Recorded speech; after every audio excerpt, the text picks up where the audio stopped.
चलिए अगला हम लोग देखते हैं बेटा मेटाबॉलिज्म। पहला ग्रोथ था, दूसरा रिप्रोडक्शन था और तीसरा है मेटाबॉलिज्म। बेसिकली मेटाबॉलिज्म है क्या, तो पहले मैं क्लियर करूं कि ये डिफाइनिंग फीचर है और डिफाइनिंग का मतलब हम इससे लिविंग और नॉन लिविंग दोनों को अलग कर सकते हैं।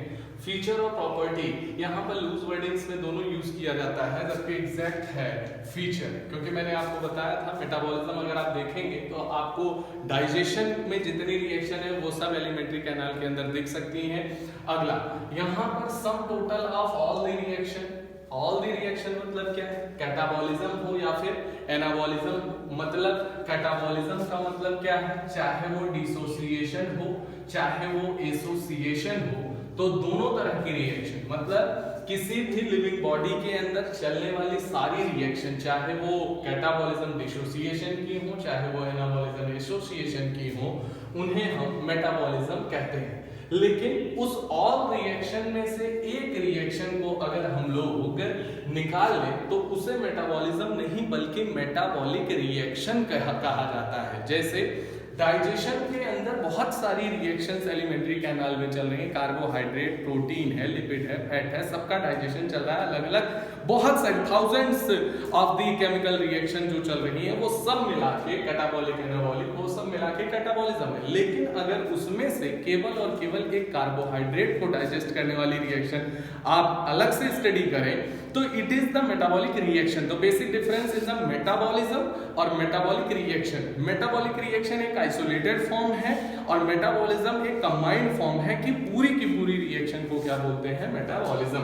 तो कोई भी नॉन लिविंग ऐसा नहीं है जो मेटाबॉलिज्म को एग्जिबिट करता है, इसीलिए तो ये डिफाइनिंग है। मतलब जितने लिविंग हैं और वो लिविंग ही सिर्फ मेटाबॉलिज्म को एग्जिबिट करते हैं। ठीक है, दुनिया के जितने लिविंग हैं, चाहे फंजाई हो, प्लांट हो, एनिमल हो, माइक्रोब हो, बिना किसी एक्सेप्शन के उनमें मेटाबॉलिज्म होती है।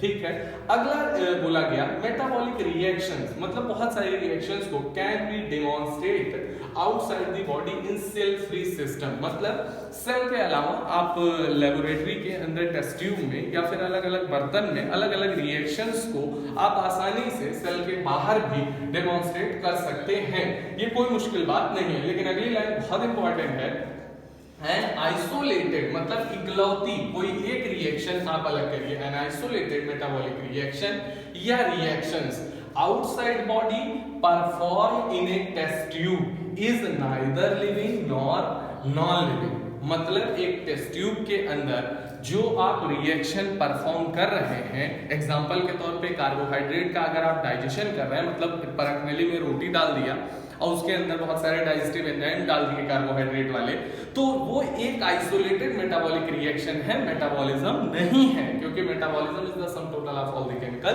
रिएक्शन। तो वहां पे ना तो वो लिविंग है और ना ही वो नॉन लिविंग है। फिर क्या है, isolated metabolic reaction in vitro का मतलब है कि लैब के अंदर जो परफॉर्म किया जा रहा है आर नॉट लिविंग थिंग्स। मतलब कि जो आइसोलेटेड मेटाबॉलिक रिएक्शन को आप लेबोरेटरी में टेस्ट ट्यूब में परफॉर्म कर रहे हैं वो टेस्ट ट्यूब लिविंग नहीं है, लेकिन उस टेस्ट ट्यूब में होने वाली रिएक्शन श्योरली लिविंग है। तो यही स्टेटमेंट कर रहा है कि isolated metabolic reaction in vitro are not living things. मतलब वो टेस्ट ट्यूब लिविंग नहीं है, लेकिन वो टेस्ट ट्यूब में होने वाली जो रिएक्शन है वो श्योरली लिविंग रिएक्शन है। ऐसी ही लिविंग के अंदर भी सेम ऐसे ही कार्बोहाइड्रेट का डाइजेशन हो रहा है जो होता है जैसा आपने टेस्ट ट्यूब में देखा है, बट टेस्ट ट्यूब लिविंग नहीं है। तो isolated metabolic reaction in vitro are not living things but surely living reaction. ठीक है, अगला चौथे नंबर पे आता है, इसी से रिलेटेड है,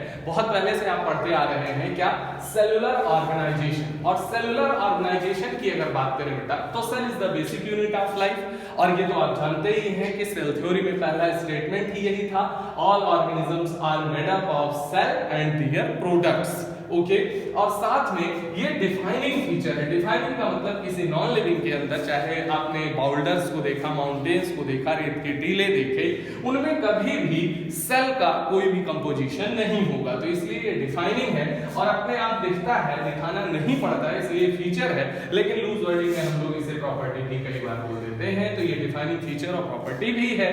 तो चौथा हो गया आपका सेलुलर ऑर्गेनाइजेशन। नेक्स्ट हम लोग स्टार्ट करेंगे यहाँ पे 5